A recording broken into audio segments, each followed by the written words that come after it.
welcome to this first part, this short tutorial on how to run the required scripts to analyze OpenDistro GitHub data.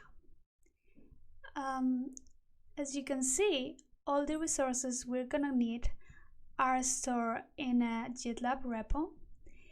And the first resource we're gonna see are the Python scripts. So if you go to Python scripts, you're gonna find the core script of this analysis that it's called OpenDistro.GitHub.py.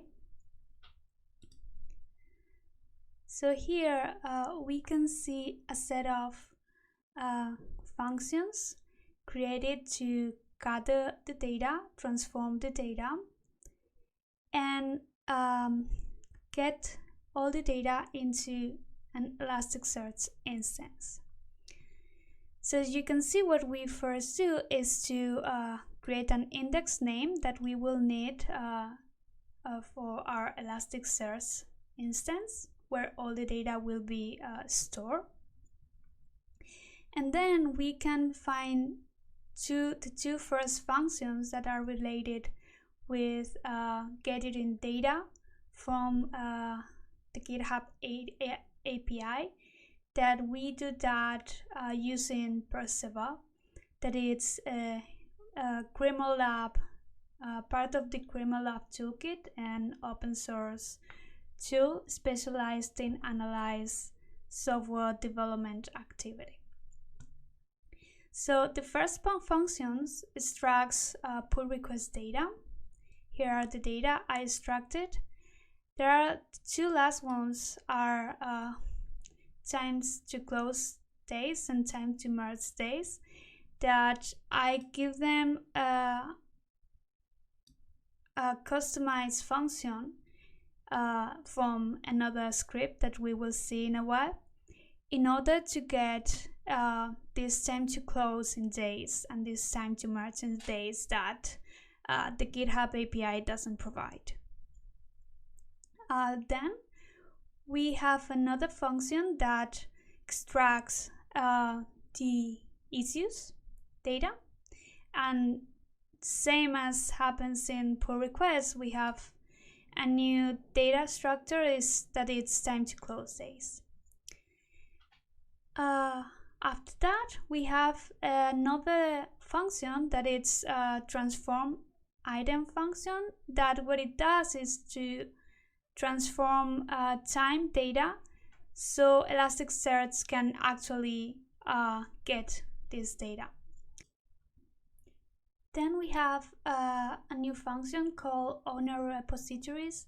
So what this function does is to gather all the repos from a single organization. In our case, it's OpenDistro that has 33 different repos.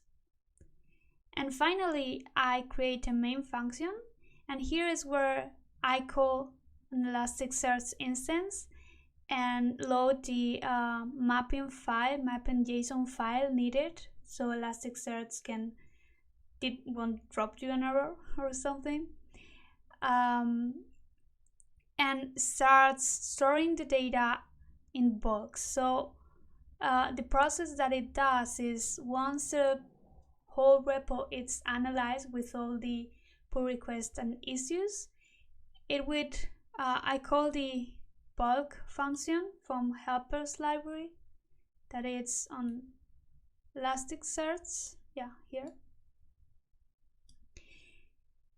and it will store the data in bulks as I said.